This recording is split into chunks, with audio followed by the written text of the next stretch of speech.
मैं आपको पूर्व में लेके जाना चाहूंगा। बगल में सपरिया रेलवे स्टेशन है, पूर्व रेल मंत्री थे, यहाँ पे एक्सीडेंट हो गया और एक्सीडेंट होने के तुरंत बाद इस्तीफा मिल गया। किसी को मांगने की आवश्यकता नहीं पड़ी। शिक्षा मंत्री ने जो इस्तीफा दिया है, जो भी स्थिति रही हो, इस्तीफा दे दिया। इसके लिए वो बधाई के पात्र है। कोई भी आंदोलन, कोई भी मूवमेंट, ये सब निर्माण की प्रक्रिया होती है और अभी इस देश में कोई भी राजनीतिक दल आंदोलन करने की स्थिति में नहीं है। मैं किसी की राजनीति में नहीं जाना चाहूंगा। 2012 से लेकर के 17 तक था। 2012 में 6 अगस्त को मैंने एक बयान देखा था शिवपाल यादव का, मुलायम सिंह यादव के भाई साहब का। उन्होंने लिखा था, पीडब्ल्यूडी मिनिस्टर थे, कि मैंने तो पीडब्ल्यूडी वालों से कह दिया है कि ईमानदारी से काम करोगे तो चोरी भी कर सकते। पेपर लीक ये पहले की समस्या नहीं है, 2007 में हुआ, बसपा की सरकार में हुआ। आजमगढ़ में जो पीएससी के जितने सारे भर्ती हुए थे, बाद में उनको हटा दिया गया, वो हाईकोर्ट में लड़ रहे हैं। कोई ऐसा वर्ष नहीं है कि भर्तियां होती है और मामला न्यायालय में जाकर के लंबित नहीं होता। 4 महीना पहले नहीं, कौन सी परंपरा का जो मतलब लाठीचार्ज बच्चों देखिए, लाठीचार्ज एक परंपरा है। आप सामने जाएंगे, आप कानून का दुरुपयोग करेंगे, आप ज्यादा वो होंगे, लाठी उसमें चलेगी। और भी जो देश में समस्याएं हैं, जैसे रिजर्वेशन को लेकर के, किसानों के मुद्दों को लेकर के, इन बातों को जो सरकार नहीं सुन रही है, तो क्या वो लोग भी अगर इस तरीके के प्रोटेस्ट करें तो क्या संभव है कि सरकार उन चीजों को मानेगी? असहमति जहां भी रहेगी, जो उचित लगेगा, जो व्यक्ति लड़ेगा, लड़ने के लिए आप थक जाएंगे तो क्या लड़ेंगे? गाजीपुर में उपाध्याय मर गए, भाजपा का बूथ प्रमुख। देश का बौसापन तब होगा कि जब एक आईएएस पीसीएस बनने वाला व्यक्ति जब इस देश के गरीबों को, मजलूमों को समझेगा कि इनकी पीड़ा को समझ करके खुद जब मैदान में उतर करके उनके हल के लिए निकलेगा, तब इस देश की समस्या का समाधान होगा। हम अपनी जिम्मेदारी और अपने कर्तव्यों का निर्वहन करेंगे, तब इस देश में बहुत सा परिवर्तन होगा। धन्यवाद। जाते जाते बस आपके शब्दों में एक छोटा सा, हमारे चैनल को चूंकि आप कवि के रूप में भी प्रख्यात हैं चंदौली में और पूरे पूर्वांचल में, तो छोटी सी कविता के माध्यम से आप हमारे दर्शकों को एक बार कुछ संबोधन देते हैं, फिर किसी अन्य मुद्दे पर हम लोग आपसे। नेताओं के बारे में आप पूछ रहे थे, तो नेताओं के लिए एक बात कहूंगा कि जिक्र किए जा मेरी अदा के बारे में। मैं बहुत कुछ जानता हूं अपनी वफा के बारे में। सुना है वो भी राजनीति का शौक रखने लगे, जिन्हें पता ही नहीं वफा के बारे में। तो वफादार बने, देश के प्रति वफादार बने, आगे बढ़ेंगे।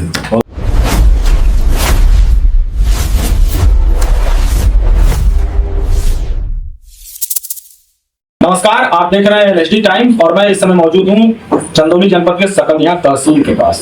इसी तहसील के पास आपको मैं बता दूं, चंदौली में काफी सुर्खियों में रहने वाले कवि शैलेंद्र जी, कवि कह लें या अधिवक्ता कह लें या समाज सेवी कह लें, इन नामों से काफी चर्चा में रहते हैं और आज उन्हीं के चेंबर में मैं मौजूद हूँ। और उनसे इस समय देश में जो ये बच्चों का जो उग्र प्रदर्शन रहा, उस पर जो लाठीचार्ज हुआ और साथ ही साथ प्रदर्शन के बाद जो सरकार झुकी और उन धर्मेंद्र प्रधान का जो इस्तीफा हुआ, उसको लेकर के आपकी क्या राय है? और क्या अब एक मात्र ये रह गया है जो अटकलें लगाई जा रही है कि अगर सरकार से किसी भी प्रकार की मांग को मनवाना हो तो प्रदर्शन ही एक मात्र जरिया रह गया है? कुछ लोग ये कयास लगा रहे हैं। एक अधिवक्ता के तौर पर आप इन सब सवालों पर जवाब कैसे देना चाहते हैं? ये जो विषय आप बता रहे हैं कि वो घटा, एक बात आप समझिए, मैं आपको पूर्व में लेके जाना चाहूंगा। बगल में सपरिया रेलवे स्टेशन है, पूर्व रेल मंत्री थे, यहाँ पे एक्सीडेंट हो गया और एक्सीडेंट होने के तुरंत बाद इस्तीफा मिल गया। किसी को मांगने की आवश्यकता नहीं पड़ी। लाल बहादुर शास्त्री ने इस्तीफा दे दिया। ये तो हमारी स्वयं की मोरालिटी है कि हम क्या करते हैं। और मैं तो मानव संसाधन विकास मंत्री, शिक्षा मंत्री ने जो इस्तीफा दिया है, जो भी स्थिति रही हो, इस्तीफा दे दिया। इसके लिए वो बधाई के पात्र है। इस्तीफा उन्होंने दे दिया, उनको लगा कि नहीं हमारा विरोध हो रहा है, जो भी हो रहा है। एक बात आप जानिए, भारतीय राजनीति में कोई भी आंदोलन, कोई भी मूवमेंट, ये सब निर्माण की प्रक्रिया होती है और अभी इस देश में कोई भी राजनीतिक दल आंदोलन करने की स्थिति में नहीं है, न कोई मूवमेंट चलाने की स्थिति में है। कारण उसके पीछे है कि जब तक आप खुद नैतिक नहीं बनेंगे, क्योंकि बेईमान से बेईमान व्यक्ति भी ईमानदार की इज्जत करता है। ज्यादातर संख्या बेईमानों की है। एक ईमानदार व्यक्ति ने, और एक बात बताइए, पेपर का इशारा कहाँ है? जैसे आप कह रहे हैं ज्यादातर संख्या बेईमानों की है। नहीं, ज्यादातर संख्या बेईमानी की खुद की मोरालिटी की है। हम गलत है, हम सही है, इसका जितना विश्लेषण संश्लेषण हम स्वयं कर लेंगे उतना कोई नहीं कर सकता। देखिए, मैं एक वकील आदमी हूं, मैं किसी की राजनीति में नहीं जाना चाहूंगा। 2012 से लेकर के 17 तक था। 2012 में 6 अगस्त को मैंने एक बयान देखा था शिवपाल यादव का, मुलायम सिंह यादव के भाई साहब का। उन्होंने लिखा था, पीडब्ल्यूडी मिनिस्टर थे, कि मैंने तो पीडब्ल्यूडी वालों से कह दिया है कि ईमानदारी से काम करोगे तो चोरी भी कर सकते हो। उन्होंने कहा था, इसका हम लोगों ने विरोध किया। शिवपाल यादव के खिलाफ हम लोग मामला न्यायालय में लेकर के गए, इस्तीफा मांगे, इस्तीफा नहीं मिला। वो कोई मॉडलिटी नहीं थी। गायत्री प्रजापति खनन के बहुत बड़े बड़े उनके ऊपर आरोप लगे, तो क्या अखिलेश यादव जी ने मोरल तौर पर इस्तीफा दे दिया? नहीं दे दिया। पेपर लीक ये पहले की समस्या नहीं है, 2007 में हुआ, बसपा की सरकार में हुआ। आजमगढ़ में जो पीएससी के जितने सारे भर्ती हुए थे, बाद में उनको हटा दिया गया, वो हाईकोर्ट में लड़ रहे हैं। कोई ऐसा वर्ष नहीं है कि भर्तियां होती है और मामला न्यायालय में जाकर के लंबित नहीं होता है। कोई भी समस्या का समाधान हमको खुद से ढूंढना होगा। तो क्या इस समस्या के समाधान के पीछे बात यह करना है कि मतलब आपके कार्यकाल में घटा था तो इसमें भी घटा? तो नहीं, मैंने आपसे कहा ना कि ये एक परंपरा डेवलप करी है, और इसके लिए मैं माननीय धर्मेंद्र प्रधान जी को इस परंपरा के लिए धन्यवाद देना चाहूंगा। धर्मेंद्र प्रधान जी का 4 महीना पहले नहीं, कौन सी परंपरा का जो मतलब लाठीचार्ज बच्चों? बच्चों देखिए, लाठीचार्ज एक परंपरा है। आप सामने जाएंगे, आप कानून का दुरुपयोग करेंगे, आप ज्यादा होंगे, लाठी उसमें चलेगी। और लाठी पीसफुल तरीके से जो प्रोटेस्ट चल रहा था उसमें सोनम वांगचुक को जो उठाया गया, उसी दौरान इस्तीफा देने नहीं, तो हम पुलिस प्रशासन की कड़े शब्दों में निंदा करते हैं। हम इस प्रशासन के कोई भी ऐसे कृत्य की कड़े शब्दों में निंदा करते हैं जो कि संवैधानिक नहीं है। हम इसकी निंदा करते हैं, हम ये नहीं कह रहे हैं। और सरकार को झुकना पड़ा? नहीं, सरकार देखिए, सरकार झुकने वाली चीज ही नहीं है। सरकार एक कृत्रिम है, सरकार कोई व्यक्ति नहीं है। सरकार एक कृत्रिम संस्था होती है। सरकार के जो अंग होते हैं, कार्यपालिका, व्यवस्थापिका, न्यायपालिका, उस न्यायपालिका का छोटा सा एक वकील होने के नाते हम भी हैं। आप चौथे स्तंभ हैं। तो सरकार झुकी तो क्या मीडिया झुकी, न्यायपालिका झुकी? तो सरकार को क्या झुकना झुकाना, किसको हम झुका रहे हैं? मैं इस बात पर बिल्कुल नहीं जाऊंगा। मैं इस बात पर जाऊंगा कि इस देश में अगर इस आंदोलन से अगर मोरालिटी खड़ी हो रही है, क्योंकि अगर आंदोलन करेंगे तो आपको ईमानदार बनना पड़ेगा। केजरीवाल ने 2013 में आंदोलन किया ना हजारे को लेकर के, तो उनके ऊपर आरोप लगे, वो जेल रहे, जेल गए कि नहीं? सरकार के लोग तो ये भी कहे कि भाई जिस प्रकार का अन्ना हजारे का आंदोलन था उसी प्रकार का सीजीपी का भी आंदोलन। नहीं, आंदोलन कोई भी देखिए, आंदोलन क्यों होता है? आंदोलन एक निर्माण की प्रक्रिया होती है। आंदोलन असहमति के लिए किया जाता है कि हम आपसे सहमत नहीं है इस बिंदु पे। हमें क्या जितने लोग खड़े थे, क्या उसमें भाजपा को वोट नहीं दिए थे?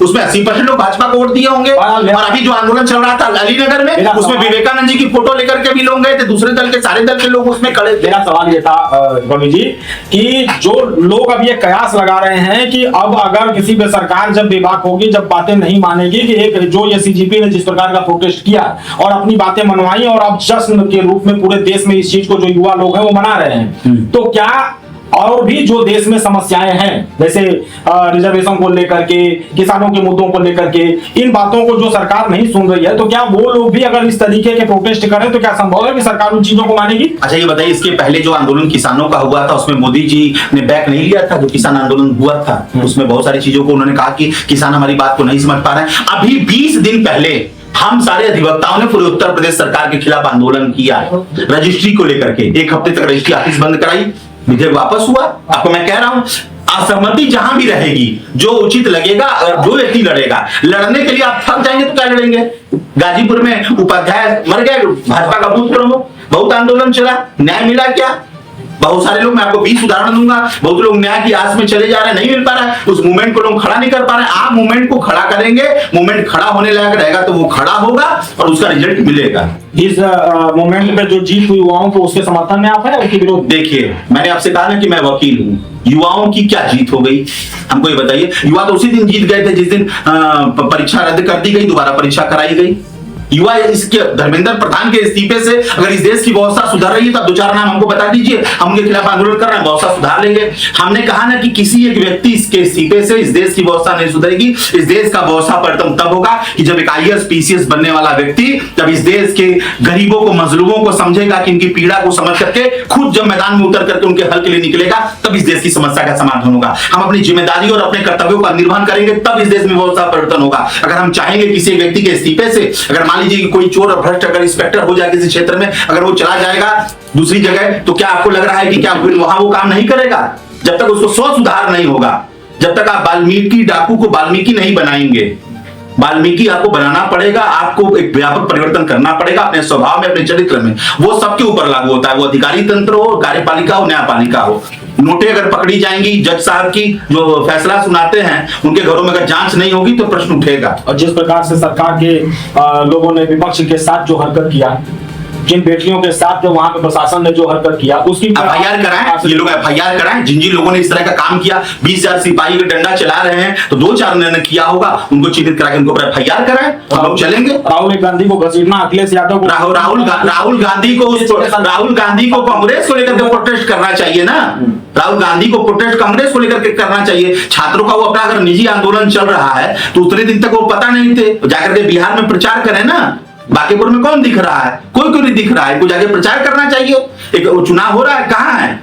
सारा सब मलाई बना है, जाकर के बस खाली महफिल लूटने के लिए नहीं, व्यापक परिवर्तन करवाएं। व्यापक परिवर्तन करेंगे तभी देश की व्यवस्था परिवर्तन होगा। इस तरह से दूसरे कंधे पर बंदूक रखने से कुछ नहीं होगा। सुधार लेकर के आए और खुद सुधार स्वयं से करें। सीजेपी प्रोटेस्ट की हड़प जो है चंदौली में भी आ गई थी। वो पूरे देश, चंदौली देश से बाहर है क्या? नहीं तो वो जो यहाँ पे प्रोटेस्ट हुआ, यहाँ तक आने से पहले क्या ऐसे लोग नहीं थे जो उस चीज को वहां तक संभाल सके? जो है नहीं संभली या संभली।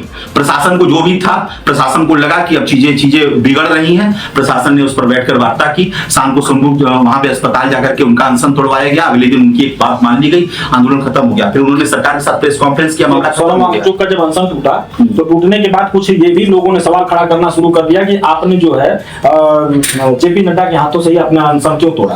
और भी लोग नहीं थे या विपक्ष के लोग नहीं थे? सवाल आप किसी शादी में जाएंगे, अगर भोजन करने के लिए 15 आइटम रहेगा तो कहेंगे कि इसमें नमक कम था, इसमें मिठाई ज्यादा थी। ये मानव स्वभाव है। मैं उसी स्वभाव को ही प्रकट करने की बात कर रहा हूँ। यही सकारात्मकता हमारे देश में नहीं है, इसलिए हम अभी आजादी के 75 साल के बाद जाति की बात कर रहे हैं कि भरतवाज जाति, इसने नमक मिठाई कम, नमक नहीं। वही मैं जो अपने जो प्रश्न उठाया मैं उसी का उत्तर दे रहा हूँ। ये देश अपने स्वभाव को जब तक नहीं बदलेगा, वो हम हो या आप हो या नेता हो, कोई भी कैटेगरी के लोग, जब तक अपने स्वभाव को नहीं बदलेंगे। जिसे आरक्षण की बात होती है, अटल जी ने कहा कि आरक्षण जो है गरीबों को मिलना चाहिए। उस संसद भवन में उसकी क्लिप भी चलती रहती है। जो वास्तव में गरीब है उन्हीं की बिरादरी से पूछिए कि क्या वो अपनी बिरादरी के लिए आरक्षण छोड़ रहे हैं। बहुत सारे विषय ऐसे हैं। बीजेपी प्रोटेस्ट जो था, लोग कह रहे हैं कि सरकार के लोग गले तक पहुंच चुके थे, इसलिए सरकार को चुनना मजबूर हो गया। नहीं, सरकार का कयास लगाने लगे थे कि नेपाल जैसी स्थिति उत्पन्न हो गई। भारत में ऐसी स्थिति उत्पन्न नहीं हो सकती है। मैं आपको लिख कर दे रहा हूँ। भारत में अगर ये जो सोच रहा है, अब भारत का तंत्र बदल गया है, भारत के सोचने का तरीका बदल गया है। जब राष्ट्र पर बात आएगी तो ये सारे आंदोलन बौने हो जाएंगे। जब तक चला, जब तक असहमति थी, असहमति नौजवानों ने व्यक्त की, अपनी लड़ाई लड़ी। जब राष्ट्र की बात आएगी तो उसका करारा जवाब दिया जाएगा। इस तरह की नेपाल और बांग्लादेश भारत कभी नहीं बन पाएगा। ये देवी देवताओं का देश है, ये बड़ा तपस्वियों का देश है। ये जान लीजिए, भारत को ऐसा सोचना भी पाप है। ऐसा आप सोच भी अगर सोचेंगे तो समाप्त हो जाएंगे, समाप्त हो जाएंगे।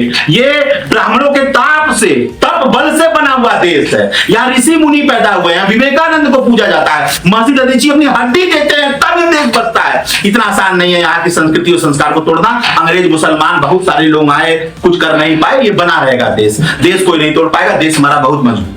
धन्यवाद। जाते जाते बस आपके शब्दों में एक छोटा सा, हमारे चैनल को चूंकि आप कवि के रूप में भी प्रख्यात हैं चंदौली में और पूरे पूर्वांचल में, तो छोटी सी कविता के माध्यम से आप हमारे दर्शकों को एक बार कुछ संबोधन दे दें।